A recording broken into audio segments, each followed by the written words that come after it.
está começando o Persona em Foco, o programa que sempre coloca em evidência uma grande personalidade no nosso meio cultural, como é o caso do nosso convidado de hoje. Para conversar com ele, contamos com a presença de um ator, escritor e dramaturgo, com inúmeros trabalhos no teatro e na televisão e vários prêmios colecionados ao longo da carreira. É um prazer recebermos Renato Modesto.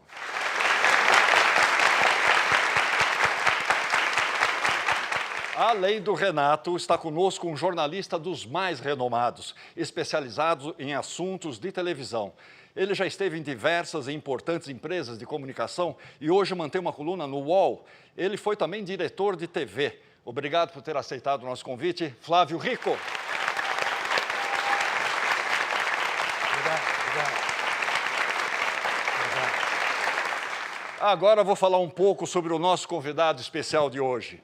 Ele é um dos autores que mais escreveu novelas no Brasil, mas tem passagens também pelo jornalismo e pelo teatro. Foi também ator e roteirista de cinema. Outras atividades dele nós descobriremos durante o programa. É uma grande honra recebermos no Persona em Foco, Walter Negrão.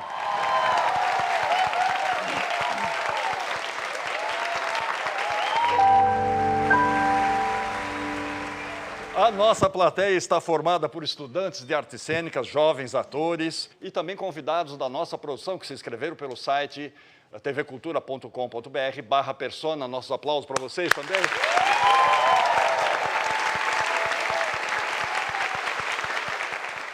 Muito bem, Renato, podemos começar? Claro, é um prazer.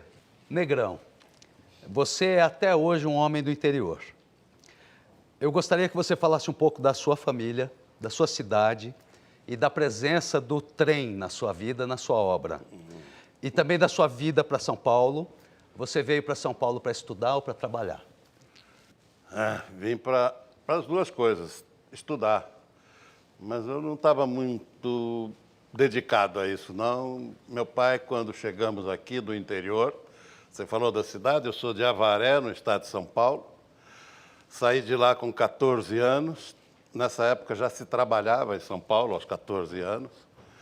Eu tinha tido um ameaço de trabalho no interior, mas não deu muito certo, porque eu fui ajudante de marceneiro. Na verdade, era um amigo do meu irmão mais velho, que me deu um trabalho na oficina de marcenaria dele, e tudo que eu aprendi a fazer com certa dificuldade, foi desentortar prego velho para reaproveitar. Então, eu sou um precursor da reciclagem do prego enferrujado. Isso me valeu muito a batida na mão de martelo. Mas aí, quando viemos a São Paulo, meu pai era um ferroviário, foi maquinista de trem, telegrafista. Fomos morar no centro de São Paulo e, na primeira semana que chegamos, ele me deu 2 presentes. Um jornal com classificados e um guia da cidade de São Paulo, que era muito famoso na época, o guia, muito conhecido, o Guia Levi, e disse, com esse jornal você olha os anúncios de emprego e com este guia você procura onde fica a empresa, como é que faz e vai procurar o emprego. Aí eu arrumei um emprego de office boy, óbvio, sem conhecer a cidade, virei um office boy de rua, que a gente chamava, que era um mensageiro. Foi uma época muito difícil de pegar muito bonde, chocar bonde para poder ficar com o dinheiro da passagem. E um dia meu pai comprou uma televisão. Depois de certo sacrifício, eu quando vi aquela caixinha se iluminar na sala, eu assisti algumas coisas do Júlio Gouveia, com atores que depois vieram a trabalhar comigo, maravilhosos. Eu falei, isso aí está aí uma profissão legal. Nós temos aqui um depoimento gravado pela internet de uma pessoa que lhe conheceu bem no início da sua carreira. Vamos ver quem é. Há muitos anos atrás, eu abri no centro de São Paulo uma escola que dei o nome de Arte. Era para treinar atores que queriam começar em televisão. principiantes. Então fizemos vários cursos, enfim, atendemos muitas pessoas e a escola durou vários anos. Mas um dia apareceu um rapazinho, eu percebi uma diferença. Ele conversava melhor, era sério, era tímido, era bem jovem. Walter Negrão. Eu percebi que ele gostava e queria escrever. Fiquei até agradecida, porque ele era diferente dos demais. Sei que a partir daí, por muitos e muitos anos, eu fui percebendo a evolução dele. Fui vendo que ele, na Tupi, onde eu trabalhava, começou a escrever novelas. E escreveu grandes trabalhos. Não preciso enumerar esses trabalhos, porque todos sabem, e certamente no programa todos falarão sobre isso. Eu o considero um pouco meu filho, porque eu tinha pouco mais de 30 anos, mas ele estava longe de ter 20, era garotão.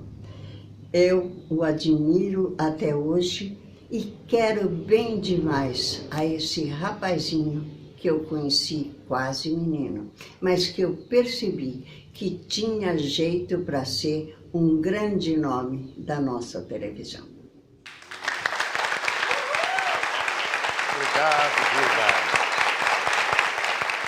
Maravilhosa professora, carinhosíssima até hoje, quando nos encontramos. Dei o primeiro passo ali e, felizmente, continuei. Mas o teu começo foi na televisão ou foi já na imprensa escrita, trabalhando na Última Hora e na Cláudia? Não, Flávio, foi, na verdade, na televisão, como figurante. E aí comecei a escrever na televisão, porque teve um produtor, um autor, que ficamos amigos, que era o Silas Roberg, um cara muito bom escritor, da TV Tupi, e eu vivia puxando o saco dele mesmo para arrumar papelzinho. E aí um dia disse, olha, não aguento mais você aqui me trazendo cafezinho, me pedindo papel. Então, eu tinha mostrado umas coisinhas que eu escrevia. Aí ele disse, eu gostei do que você escreveu, faz o seguinte, senta aqui, me assiste a escrever, eu vou te ensinar a escrever, porque como ator você é uma merda. Aí foi a sorte da minha vida.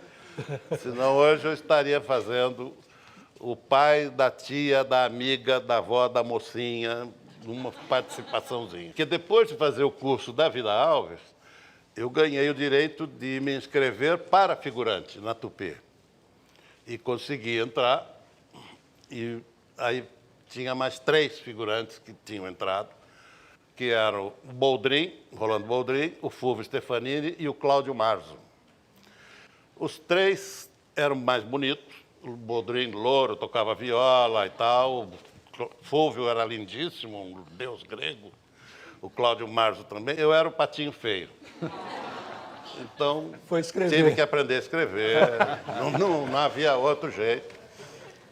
Daí fui em frente escrevendo, mas por escrever, eu acabei indo para um jornal, adaptando, quando eu fui para a Record, você queria saber do jornalismo, onde entrou? Quando eu fui fazer umas novelas na Record, que eram adaptações de novela de rádio, que eram do Dr. Oduvaldo Viana. E nessas novelas a gente fazia uma coisa que hoje tem um nome bonito, que é skin-off, que é você... A gente fazia o resumo dos capítulos que estavam passando. Esse resumo que a imprensa põe hoje, a gente fazia como fotonovela no jornal. Eu fazia no jornal Última Hora a fotonovela do capítulo que tinha passado. Então, fotografava a gravação da novela e a gente usava as fotos para fazer o resumo. Com isso, eu conheci jornalistas e fui trabalhar num jornal digamos, de esquerda, que se chamava Brasil Urgente, nada a ver com o nome do programa que existe hoje, que era dos freis dominicanos, Frei Josafá e tal. Então, e ali eu conheci mais jornalistas e um deles me levou para escrever na Última Hora, como colunista de televisão. É mesmo? Fui colunista de televisão numa época em que tinha Inácio de Loyola. Eu sabia que a Brandão gente tinha alguma escrevendo coisa em comum. Olha aí. Walter, um dos seus colegas que você citou, figurantes da TV Tupi, também deixou uma mensagem para você. Vamos ver quem é. E aí, Negrão? Tá tudo bem? Você sabe que eu estava lembrando aqui do nosso início, né? Você lembra lá na Tupi? Era, claro que era tudo o início de tudo, né? Foi um tempo muito gostoso, muito legal. A gente não sabia no que ia dar, né? Nem você, nem eu, nem o Boldrin, nem o Cláudio Mazo, nem o Chico de Assis. Nós começamos mais ou menos juntos ali, né? Nós éramos figurantes da Tupi. Você ia ser ator, chegou a ser e não continuou. Aliás, o teatro e a televisão perderam uma possibilidade boa de um ator com bastante presença e talento que você já demonstrava naquela época. Mas você acabou indo por outro caminho, né? Você acabou escrevendo, aliás, você escreve muito bem, e acho que valeu a pena também, né? Mas, enfim, o início de tudo, como foi bom e como a gente não sabia o que ia acontecer, né? E aconteceu o melhor, porque a gente acabou fazendo o que tinha vontade de fazer, que era televisão, que era descobrir novos caminhos, uma nova linguagem. Enfim, nós participamos desse início da televisão e isso é muito interessante, muito gostoso. A gente tem história para contar, né? Eu acho que isso é o mais importante. Mas foi muito bom, Negrão, parabéns pelo seu sucesso, parabéns pela sua carreira brilhante, parabéns pelo que você faz com muita propriedade. Um abraço do seu amigão do início.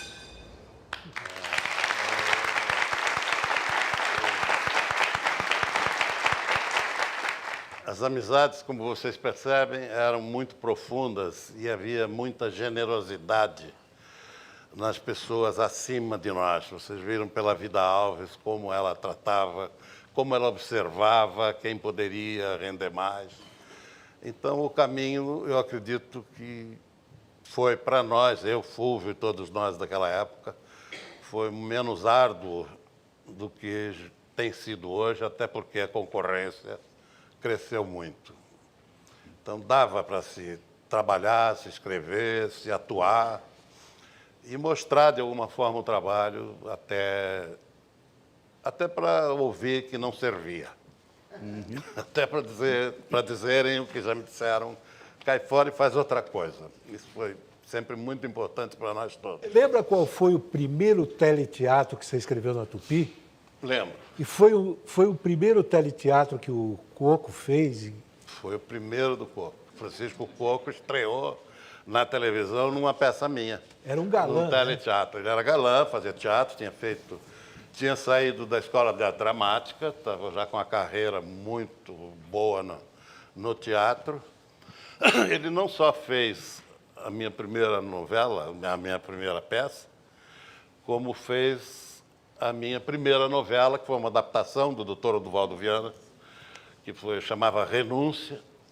Só que tinha o seguinte, a novela era de rádio, do Dr. Oduvaldo, e o Boni comprou, ele era da TV Rio, que é mesmo da Record, comprou 4 novelas de rádio, 2 do Amaral Gurgel e 2 do Dr. Oduvaldo. E me chamou para adaptá-las para a televisão. Mas ninguém leu as novelas. Foram 4 grandes sucessos de rádio que ele comprou no escuro. Aí eu comecei a ler, mas não tinha uma sinopse. Era só capítulo, 2 pilhas assim, de papel jornal velho, esgarçado, muita página perdida. Aí eu consegui o telefone do Dr. Oduvaldo, falei, Dr. Oduvaldo, sou eu que vou adaptar, tarará. O senhor não pode me contar a história, me mandar uma sinopse? Aí ele disse, meu filho, eu escrevi essa novela na década de 40, vou lá lembrar dessa história, vou lá ter uma sinopse. Pelo amor de Deus, você faz aí o que você quiser, vai lendo aí, fazendo, que tudo bem, não vou me importar. Falei, tá ok. Aí comecei a adaptar, e era tudo muito urgente. Quando eu cheguei no capítulo 12 da de rádio, que já estava escrevendo e já tinha chamadas O Coco, que era o mocinho, cai de um penhasco, o personagem dele, e fica absolutamente deformado. E ele era o galã. E a mãe dele, quem fazia, era a Teresa Austregésilo, que foi casada com o Jô Soares. E a Teresa não reconhecia o filho. Mas ele também não a reconhecia porque ela tinha sofrido uma queimadura no rosto, depois que se separaram, e ela tinha meio rosto queimado e vivia com um pano aqui.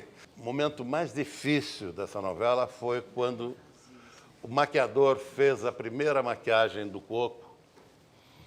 Ele tinha um material plástico que ele comprou nos Estados Unidos, mas já fazia uns 20 anos, e resolveu usar aquele material plástico para fazer a transformação, para desfigurar o Coco. E usou, mas o material estava vencido, acho, velho. E para tirar? O Coco tinha espetáculo às 9 horas no Teatro Bela Vista, estava fazendo a peça Boing Boing, que era uma comédia, e tinha que tirar aquilo do rosto para ir para o teatro, e não se conseguia tirar. Nossa. Conseguiu com muita dificuldade, usando acetona, detergente, não sei o quê. Ele ficou em carne viva praticamente, que não dava nem para maquiar. E até hoje o Coco não gosta de lembrar da sua história, é óbvio. Ô, Negrão, você falou sobre adaptação, por exemplo, Renúncia, né? E no tempo da TV de vanguarda, na Tupi, você fez várias adaptações de texto, né? Você acha que adaptar é uma boa maneira de aprender a escrever? É bom para o roteirista essa experiência de adaptação? O que você diz sobre isso, da adaptação? Eu acho que é muito bom, sempre, desde que você tenha alguma liberdade. Se não tiver liberdade, é muito complicado. Sim. Eu fiz uma adaptação para a inauguração da TV Bandeirantes, dos Miseráveis. Então, adaptei Os Miseráveis, mas foi tudo muito em cima da hora também. Aí eu devo confessar o seguinte, eu já tinha lido Os Miseráveis, mas aí ia ter que folhear muito para continuar. E não dava esse tempo, não existia esse tempo. Então, o que eu fiz? Eu consegui uma coleção de uma revista chamada Edições Maravilhosas, que tinha toda a obra Os Miseráveis em quadrinho. Aí eu fui pelo rumo do livro, mas seguindo a revista, que já era um resumo. Você falava dos Miseráveis. Nós temos aqui um depoimento de uma atriz que esteve nessa novela. Olha só o que ela lhe diz. Eu tive a sorte de fazer a primeira novela de Walter Negrão, que foi o texto Os Miseráveis, de Vitor Hugo, e que foi feito numa das emissoras de São Paulo, Bandeirantes. Era um personagem lindo. Eu queria dizer outra coisa. A minha sorte continuou fazendo textos do Walter Negrão. Eu fiz vários personagens com o texto dele. O Negrão é um dos melhores, mais importantes autores do Brasil. Eu estou dizendo isso porque o texto do Negrão é uma coisa fácil de se entender, de se assimilar. E o que realmente o texto tanto chega para o ator, para entender, para assimilar, como para quem assiste, para quem ouve o texto do Walter Negrão. Faz muito tempo que a gente se conhece, faz muito tempo que eu faço os textos do Negrão, e para mim é sempre muito bom, muito feliz. E contente de estar dando esse depoimento, dizendo a ele o quanto eu agradeço as personagens, os personagens que Negrão me presenteou. Mais uma. Boa. Maravilhosa. E está na novela, na próxima. Em 2015, nós recebemos aqui no primeiro Persona em Foco o dramaturgo Chico de Assis, que foi um grande parceiro seu em vários trabalhos. Nesse programa, você fez um depoimento para ele. Eu gostaria de mostrar esse depoimento e que você comentasse depois. Quero dizer a todos os nossos telespectadores deste momento que 90% do que eu aprendi de dramaturgia, de televisão, de escrever, de tudo, foi contigo, Chico. Muito importante a nossa parceria para mim. Desde a Patrulha Bandeirantes, quando nós inauguramos a TV Bandeirantes, eu fazendo a novela Os Miseráveis e depois escrevendo com você alguns episódios da Patrulha Bandeirantes. Tivemos grandes alegrias no tempo que você estava no Teatro de Arena, eu no Pequeno Teatro de Comédia, com Antunes, Ademar Guerra. Toda a estrutura dramática que eu uso até hoje, você que me passou, Chico.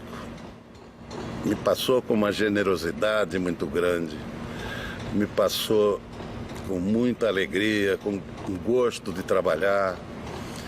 E foi um momento importante da minha carreira, foi a minha formatura, tudo ao seu lado, tudo com o que você me passou. Um beijo, irmão. Negrão.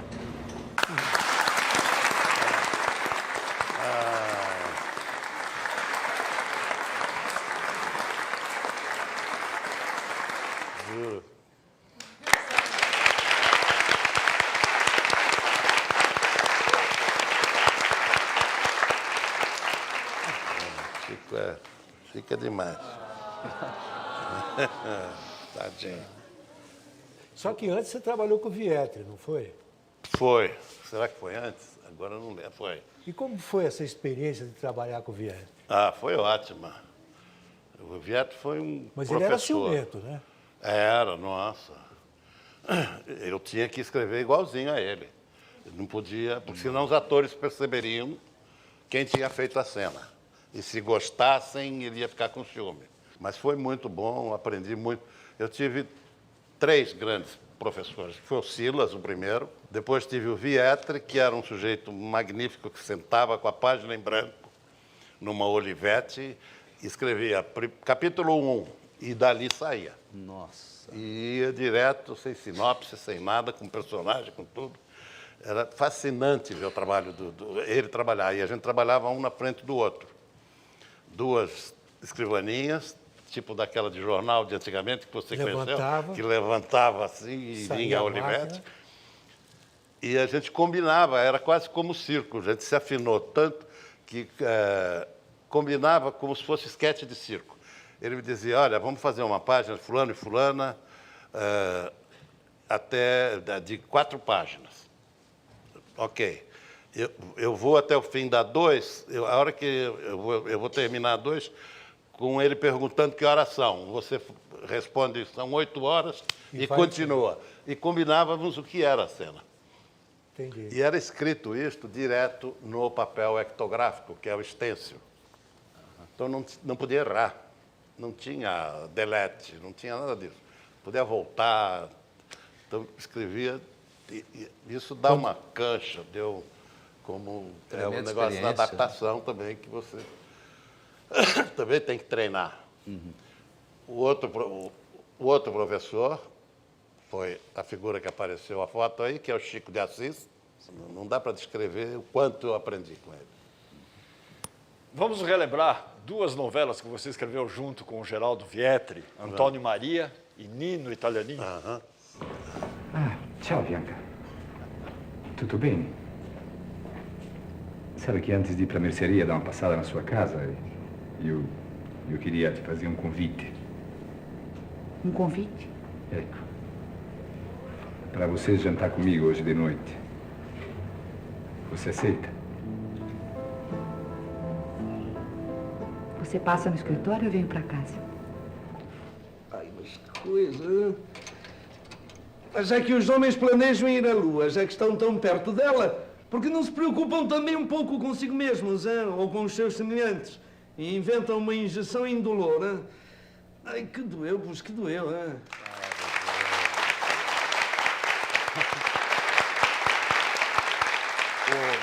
O material é raríssimo, raríssimo. Eu nunca tinha visto nada, nem de uma nem de outra. Você fez A Próxima Atração e também fez Meu Primeiro Amor, O Primeiro Amor, não foi isso? Foi.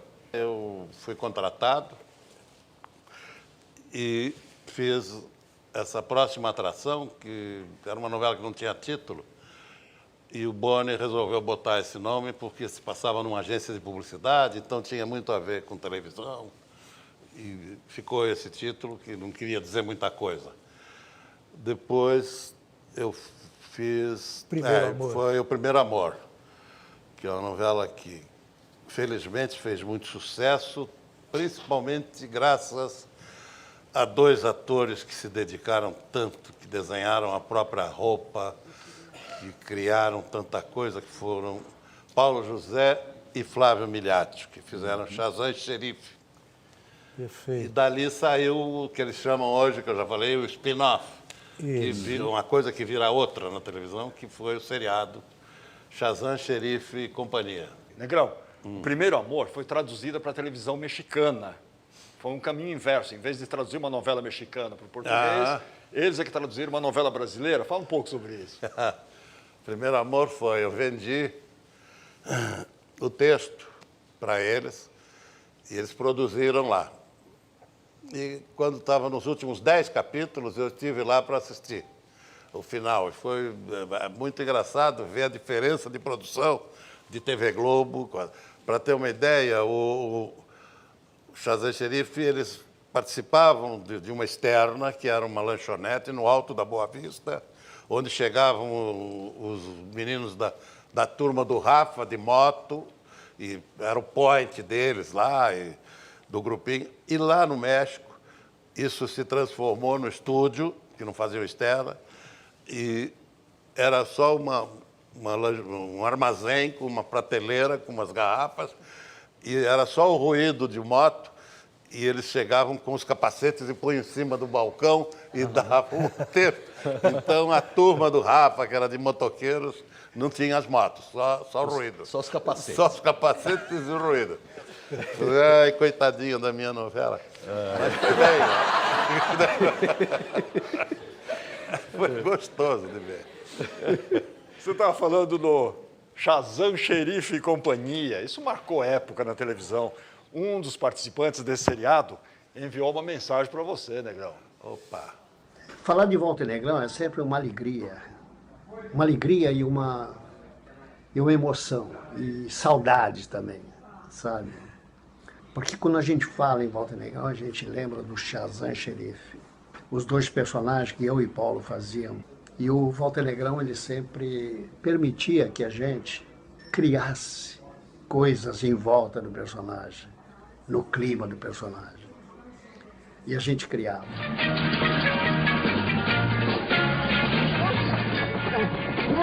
Ah, meu Deus!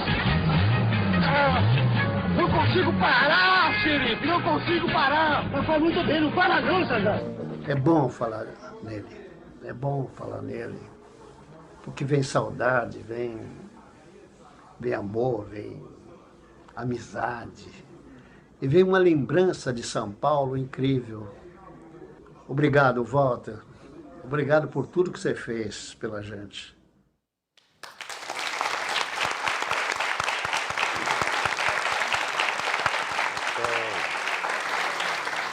Legal. Tem uma técnica especial para escrever para o público infantil? A técnica é fazer personagens que as crianças queiram ver e não fazer personagem criança. Ô Negrão, deixa eu te fazer uma pergunta sobre a época da ditadura, que todos nós sabemos foi uma época muito difícil. Foi. E também muito difícil para os autores, né, que tiveram problemas com as suas novelas por causa da ditadura. E você também passou por isso. A sua novela Cavalo de Aço foi muito prejudicada pela censura, né? Foi. Queria que você falasse um pouco sobre isso. Foi terrível, porque a gente... Cavalo de Aço era uma novela que eu fiz para se passar no sudoeste do Paraná. Estive lá, fiz uma pesquisa enorme. E era o foco principal da novela, tirando as histórias de amor, óbvio, que era a reforma agrária. No dia que apareceu pela primeira vez a expressão reforma agrária, eu fui a Brasília. Fui chamado a Brasília pela primeira vez, não pode, não pode, não pode. E aí começou, eu ia de 15 em 15 dias, porque não podia isso, não podia aquilo, não podia aquele outro, e vai a Brasília, vai a Brasília. Aí um dia eu perguntei a eles, escuta, o que é que vocês querem? Me diz o que é para fazer, porque eu não aguento mais mudar a história. Toda semana, de 15 em 15 dias. Aí ele me sugeriu, falou, por que você não faz? Nós estamos querendo começar uma campanha antidroga. Por que você não toca no assunto da droga, já que você está próximo da fronteira com o Paraguai, com Bolívia e tal, porque era sudoeste do Paraná. Eu falei, ótimo. Só que, quando apareceu o primeiro papelote de cocaína na história, me chamaram pela última vez a Brasília. E aí a novela já estava estraçalhada. Né? Então eu voltei e o Daniel Filho, que era o diretor-geral artístico e tal, falou, olha, só tem uma saída, a chave de sempre que a gente usa é o Quem Matou, mas tem que ser um personagem importante. Aí eu matei o Zimbinski, que era o grande vilão e era importantíssimo, e ficamos mais 40 capítulos no ar, com o Quem Matou, o velho Max, que era o personagem do Zimbinski. Ô, Negrão, e Cavalo de Aço foi a única novela tua no horário das 8? Foi, na Globo. Mas esse negócio de censura mexeu com a sua preferência de mudar de horário? Olha, eu vou dizer que sim, foi duro na época, porque a novela deu muita audiência, apesar de tudo isso, porque era um elenco maravilhoso a novela. Mas o que me fez mesmo só querer fazer novela das 6, apesar de ter feito várias das 7, porque nem tinha das 6, é que novela das 6 tem 20 páginas, o capítulo, e novela das 9 tem 40, 45 páginas, 1h e tanto de coisa.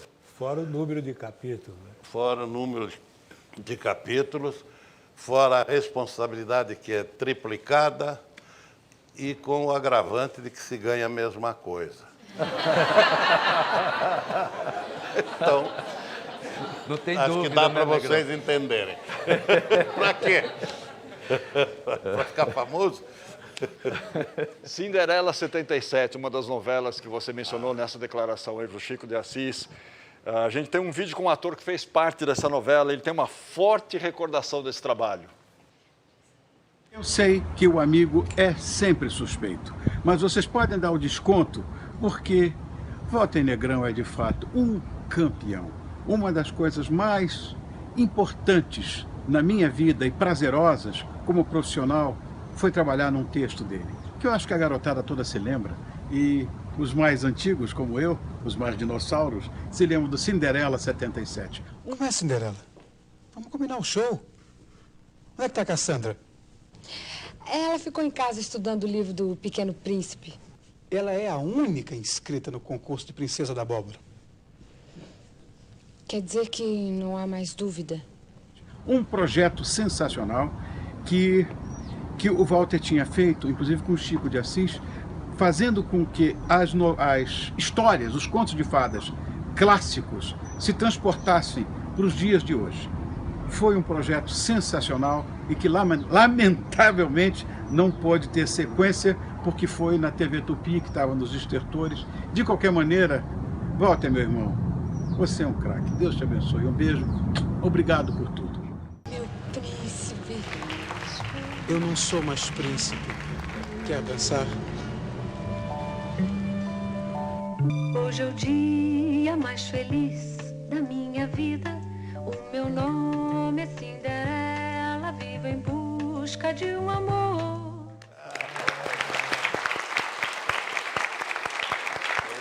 Foi muito gostoso fazer, uma novela que a gente afundou o pé na jaca da metalinguagem.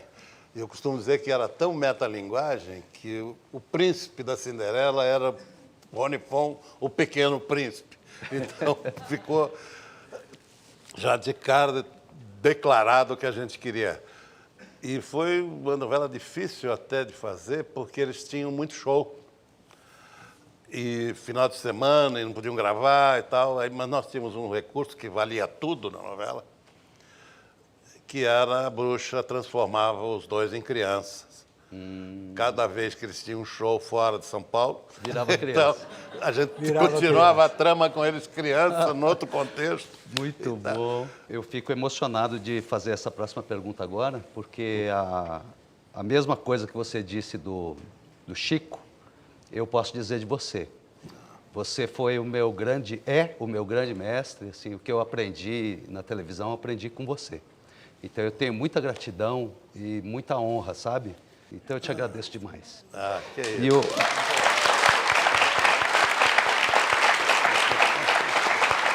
E eu tive o prazer de ser seu colaborador em Como uma Onda, Desejo Proibido e Araguaia. Araguaia é a mais recente, 2010, fez bastante sucesso. E a novela, inclusive, foi indicada ao Prêmio Emmy, que é o Oscar da televisão mundial, né? Então, eu queria que você falasse um pouquinho dessas novelas, especialmente do Araguaia, e da indicação ao prêmio, como foi isso para você? Olha, realmente a indicação ao prêmio foi maravilhosa. Mas nós concorremos com, não estou justificando não ter recebido o prêmio, porque só a indicação já valeu muito. A gente concorreu com novelas que tinham cara de novela. E os capítulos exibidos e os clipes eram com muita cara de novela. E a nossa tinha um pouco de turismo demais nos clipes e na coisa. Eu acho que se tivesse focado mais no melodrama, poderia ter tido um sucesso maior lá no prêmio. Sim. No julgamento e tal, mas tudo bem, valeu de qualquer maneira. Era linda, né? Era muito bonita a novela, direção do Marco Schettman. Negrão, Oi. Araguaia é uma pergunta até para os dois, porque vocês estiveram juntos nesse projeto. Foi uma dívida que você tinha com o Partido Comunista, como você declarou numa entrevista aí? Eu tinha um pouco, sim. Mas Diz que você ia fazer treinamento na Rússia, na Albânia, para fazer isso. É verdade, eu ia para Finlândia, no Festival da Juventude Comunista. Mas aí eu abandonei o partido porque eu conheci a minha atual mulher. Isso foi em 1962. Eu a conheci em maio, exatamente no dia 17 de maio. Eu ia viajar em julho, eu devolvi a passagem para o partido. Eu ia como delegado da organização de base do Sumaré. Olha que chique, né? Porra. Tinha 20 anos de idade, 21. Aí devolvi tudo. Acabei de pagar as prestações de um terno, que meu pai achou que eu tinha que comprar um terno para ir, que devia ser uma coisa muito importante. Então ele me comprou um terno numa dessas lojas, Garbo, uma coisa assim, a prestação de Tropical Brilhante para ir para a Finlândia. Quer dizer, primeiro que ele não sabia onde era a Finlândia, e que eu ia morrer de frio na Finlândia, e do Partido Comunista eu não precisava de um terno, certamente. Mas aí eu deixei a viagem e casei com a minha mulher no dia 17 de agosto do mesmo ano. E estamos até hoje. Espero que ela esteja me assistindo. Um beijo, meu amor.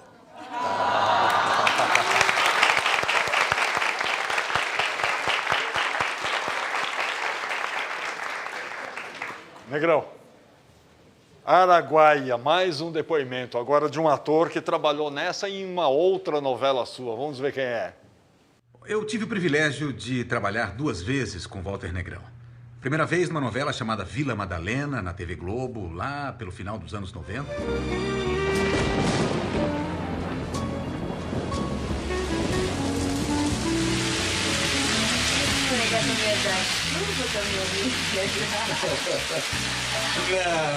Sim, é pra ele? E depois, também na TV Globo, na novela Araguaia, onde eu fazia um personagem muito divertido no início da novela. E encontrar o Walter, seja profissionalmente ou seja pessoalmente, é sempre um enorme prazer, uma alegria, um homem com muito talento, com muita informação e com muita competência. Um homem que está na história da televisão brasileira, na história da teledramaturgia brasileira. E agora eu soube, além de estar estreando uma novela, O Sol Nascente, ele também está envolvido com um projeto que vai contar uma história que se passa na minha cidade, em Bauru, para contar a vida da Eni Cesarino, uma das maiores, se não a maior cafetina que o Brasil conheceu. A Casa da Eni, a famosa Casa da Eni. Então eu quero te desejar boa sorte nesse projeto e dizer que eu estou curioso para saber as histórias da Eni. Um abraço, Walter.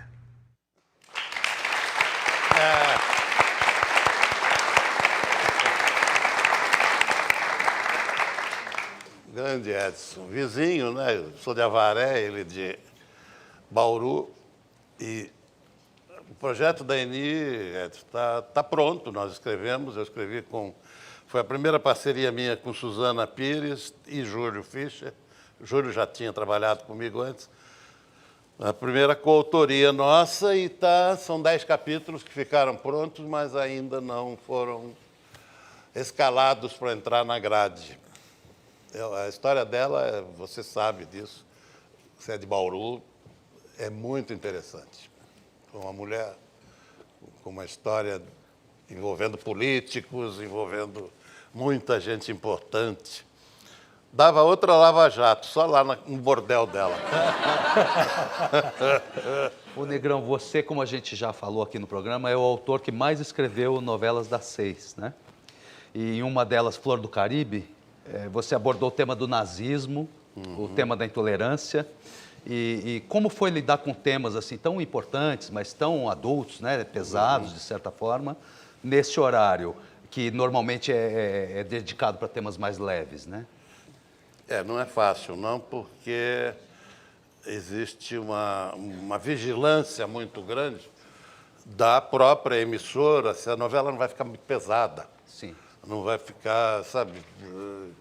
Porque tem que ter uma leveza, tem que ter um melodrama, mas tem que ter uma leveza correndo junto. Mas foi muito bom, a Federação Israelita aceitou muito bem. Eu acho que nós cumprimos um negócio legal fazendo isso. Tema importante. Temos aqui um vídeo com um ator que foi um dos personagens centrais de Flor do Caribe. Vamos ver o que ele diz. Oi, Walter, que prazer participar desse Persona em Foco, que você é o centro das atenções. E o grande prazer para mim, que foi participar da sua novela, que foi uma coisa muito especial.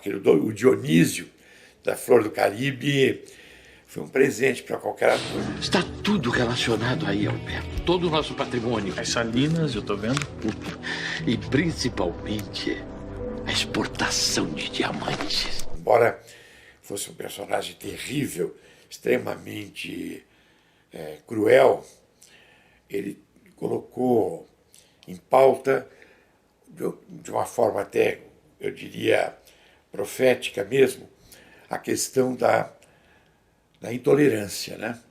O que a intolerância pode causar e que hoje a gente está vendo um mundo absolutamente enlouquecido, onde a intolerância, o preconceito são absolutamente, fazem parte já do nosso cotidiano. Eu espero que nós, brasileiros, possamos dar continuidade para que o Brasil seja cada vez mais um país importante e que todos aqui possam usufruir das riquezas que o nosso Brasil tem. E uma das maiores riquezas do Brasil é certamente a cultura. E você é um homem de cultura. Você é um homem que tem o poder de falar para milhões de pessoas através das suas novelas.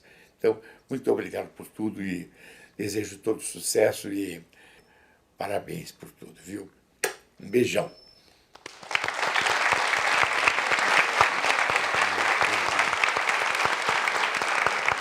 Pronto, o Persona em Foco está de volta. Hoje nós temos o Flávio Rico e o Renato Modesto, estão conversando com o Walter Negrão. E eu queria dizer que, Negrão, na Globo, você enfileirou diversas novelas. Direito de Amar, Despedida de Solteiro, Tropicaliente e por aí vai. Nós temos um depoimento de uma atriz que lembra com carinho especial de 2 novelas suas. É uma grande alegria poder falar aqui para o Walter Negrão, porque ele foi responsável pelo meu primeiro grande sucesso em novelas, Fera Radical. Foi a minha primeira protagonista de novelas.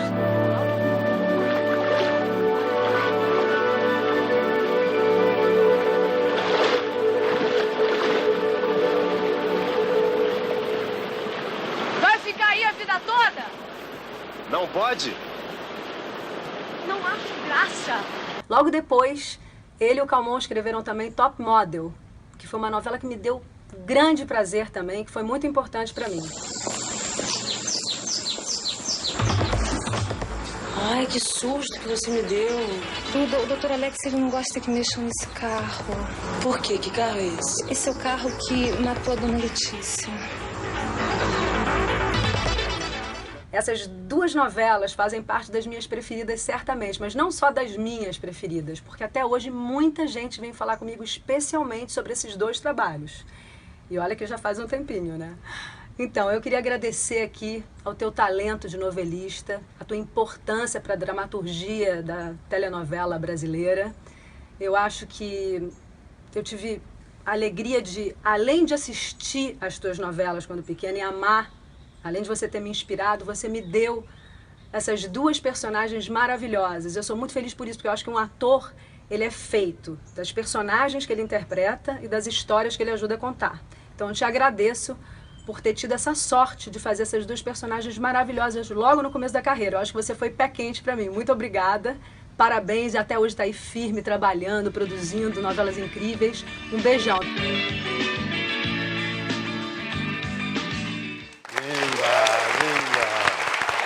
Beijo pra ela.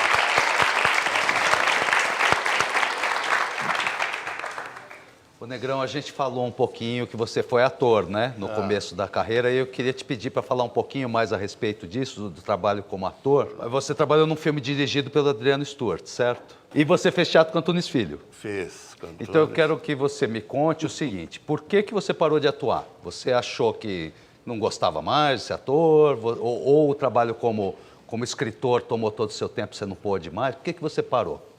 Parei porque não dava, eu era fraco mesmo. É mesmo? Chegou um momento que eu não conseguia decorar, eu não levava muito a sério, entendeu? Estava escrevendo, estava de jornalista, tinha casado, filho novo. Sei. Aí eu falei, não dá mais. Eu podia ter continuado, mas não teria sido nada importante, entende? Na minha vida. Sei. Eu não ia virar bonito, não ia virar bom ator. Então, não. Sem ser televisão, teatro e cinema, você lembra dos seus primeiros trabalhos ou dos trabalhos que você fez? E por que você depois só se dedicou à televisão e deixou um pouquinho o teatro e cinema de lado? Teatro, eu lembro que a primeira coisa que eu fiz em teatro, fiz como ator. Fui com Antunes, uma peça chamada Piquenique, e eu fui fazer um teste lá no Teatro Cultura Artística com o Antunes, que alguém me indicou para fazer um teste. Aí, como era uma peça americana, daquela década e tal, eu já cheguei lá com um blusão de couro, arrumei um canivete espanhol daqueles que faz clac e que sai assim, botei atrás. Já cheguei achando que eu era o James Dean ou o Marlon Brando. Vocês foi podem paramentado, né? Fui pronto. E era para fazer o jornaleiro que entra de bicicleta e joga o jornal. O Antunes achou tão engraçado eu chegar todo pronto para ser o James Dean que me deu o papel. Acho que foi por isso. E ficamos amigos, eu fiquei na companhia. Em seguida, eu tive mais uma coisa de generosidade, que foi do Magro, do Antunes. Ele ia remontar o Diário de Anne Frank e queria que eu fizesse, porque eu tinha a idade e o tipo, que eu fizesse o namoradinho, o Peter. Mas ele, por uma questão ética, tinha que convidar o Avancini, Walter Avancini, que tinha feito a primeira montagem. Mas ele me disse, olha, você vai acabar fazendo porque o Avancini está mais velho, ele já está careca, ele não vai poder fazer, ele não vai aceitar. Mas o Avancini aceitou. Aí ele voltou a fazer, botou lá uns cabelinhos, uma peruca, sei lá, e fez o Peter. E o Antunes, como prêmio de consolação, me deu o cargo de assistente de direção dele. Aí Aí, sopa pô, do verbo. muito melhor do que fazer um papel, ser assistente do Antunes. Depois eu continuei na companhia, fizemos Plantão 21, que era o filme Chaga. E como autor? Como autor em teatro, eu não fiz nada, porque a minha mulher fez produção de teatro, muito, de shows e tal, e ela fazia muito borderô de teatro. E eu ia buscá-la no teatro e eu via que não rendia nada, sabe? Um esforço danado e a grana curta. Aí eu falei, não vou escrever esse troço. Não. Eu sempre fui um pouco mercenário. E cinema, Negrão? Cinema eu fiz alguns remendos também na Porno Chanchada, na Boca do Lixo, fiz algumas coisas. E a última coisa foi um filme épico que não foi lançado. Não sei, houve um problema lá com o produtor, que é um filme do Paraná, a chegada dos Maragatos no Paraná, um filme bom, ficou muito bom. Direção do Paulo Morelli, primeiro longa dele, o sócio do Fernando Meirelles, na O2, que se chama O Preço da Paz. O Preço da Paz. Nós temos aí um depoimento de um ator desse filme. Ele nos mandou esse depoimento por internet, está aqui para a gente ver. Eu já fiz muitos trabalhos do Walter Negrão. Fiz 4 novelas e fiz o filme O Preço da Paz. Em todos esses trabalhos foi muito prazeroso, foi muito gostoso fazer. O texto dele é muito bom. Ele conhece tudo de dramaturgia em audiovisual e ele mostra isso muito bem no Preço da Paz. Uma história complicada, uma história que até foi censurada em Curitiba por um tempo, porque o protagonista, Barão do Céu Azul, foi chamado de traidor, quando na verdade ele salvou a cidade e salvou muita gente na cidade. Acredita mesmo que haverá uma reação? Essa reação já começou. Os rebeldes estão a caminho de Curitiba. Viva a República! E o Walter Negrão fez isso de uma forma muito bonita, ele fez isso com poesia e com simplicidade. Quer dizer, o Walter sabe tocar o público, o coração do público. E a gente, para fazer, o ator, para fazer um personagem do Walter, é muito especial, justamente por causa desse conjunto, poesia e simplicidade. E um beijo para você, Walter. Quero a sua palavra. Não haverá saques, nem excessos por parte dos seus soldados.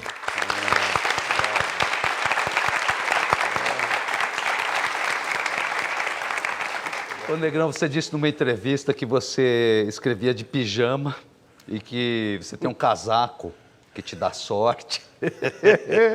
Você continua escrevendo de pijama? E esse casaco existe mesmo ou é história? É verdade? Posso me dar uma pergunta aí? Claro. Você ainda acorda de madrugada, escreve de madrugada e vai dormir de manhã? Eu faço isso muito. Aliás, não é só aí. Eu durmo, escrevo. E o pijama? Você escreve de pijama? Pijama eu escrevo. Mas não é por sorte nada. É porque eu já estou de pijama em casa. Aí aproveita e já dorme. Aí já aproveito. Senão vai ser muita logística. Troca. Muito bom, Negrão. Escute, agora eu vou fazer uma pergunta Mas que você... eu durmo profissionalmente, não é Claro. no sofá, essa coisa não. É para incentivar a criatividade. Né? É com janela fechada, se tiver cortina, puxa. Agora eu vou fazer uma pergunta que eu sei que você vai adorar. Ah. Vou te perguntar do gado. Como é que é? Você continua frequentando os leilões e comprando seus boizinhos? Não, eu parei porque... Parou? Até porque ficou meio na mira da Lava Jato esse negócio. Meu filho passou a administrar lá o negócio de fazenda e achou que... Chega de boi. Chega de boi porque era muito caro. Sim. Boi de elite, essa coisa. Uhum. E meu filho dizia que eu ia sempre nos leilões e levava o meu amigo, o Johnny Walker. Aí era um perigo. E aí ia comprando. Aí você sai comprando coisa que não deve. O microfone agora está com a plateia, eles querem lhe fazer perguntas. Vamos ver o que eles querem saber de você, Negrão. Uma novela costuma demorar bastante tempo. Eu pergunto para você, como é que você consegue fazer para dar interesse para o público durante tanto tempo de novela, assim? Qual é o, digamos assim, o seu segredo para manter o público interessado o tempo todo? Olha, é uma boa pergunta, porque é o difícil. Que às vezes a gente vai e tem que detectar quando você vai cair no que nós chamamos de uma barriga. Quando dá uma barriga na história, né, Renata? É porque vai perder o interesse. É quando o espectador fala, aí não sai disso. Então, você tem que ter sempre uma carta na manga. Tem uma coisa que eu aprendi com Chico de Assis, como sempre, que é escrever de trás para frente. Isso é muito, a gente falou muito disso no nosso trabalho, que é você planejar daqui para lá, do começo até um pedaço, aí você pensa uma coisa enorme mais adiante e vem de lá para cá. Quer dizer, qual é o primeiro passo antes de chegar nesse clímax? Qual é o outro passo anterior? Eu gostaria de perguntar para você, no momento de escrever, qual a tua preferência? Se é por novela, minissérie ou seriado? Olha, pelo que eu falei, tudo aqui é seriado. É minissérie ou seriado, porque é menorzinho. E eu estou velhinho já. Então, dá mais repercussão, é mais importante, quer dizer, dentro da grade e tal. Então, foi muito gostoso, por exemplo, quando eu fiz... e não foi curto, foi 52 capítulos, episódio, quando fiz A Casa das Sete Mulheres, que era um trabalho... Não foi fácil, exaustivo, uma pesquisa grande, mas até hoje as pessoas lembram, entende? A Casa das Sete... Porque o horário também, porque tudo... É mais gratificante, vai. A gente sempre pede para os convidados que vêm ao Persona em Foco que deixem um recado, uma mensagem final para os estudantes de teatro, pode ser que haja aqui entre eles um futuro dramaturgo, um novelista. Que recado você poderia deixar para eles? Insistam muito e procurem as pessoas certas. Quando vocês vislumbrarem uma luz de uma pessoa que responde um e-mail, que atende um telefonema, aquela pessoa é a que vai ajudar realmente. Que a maioria, infelizmente, empilha currículo, empilha coisas, mas a gente olha. O melhor jeito de achar essas pessoas é analisar um pouco a biografia, a carreira, ver quem foi ajudado.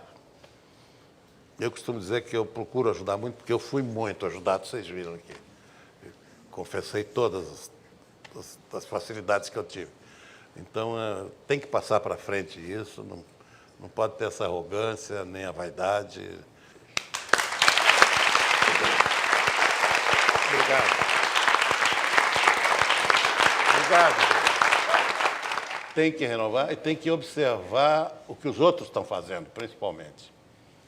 E você pode renovar desde que você não... Na novela, estou falando. Desde que você não tire o pé do folhetim. E algumas experiências de inovação não deram certo, porque fugiu muito do gênero. O Cassiano, por exemplo, quando fez uma obra brilhante, que ninguém até hoje conseguiu fazer nada parecido, que é O Que Rei Sou Eu, e ele fez O Que Rei Sou Eu em cima do folhetim francês, obedecendo todas as regras do folhetim francês e trazendo para hoje, né? Para hoje, daquele dia. Brilhantemente.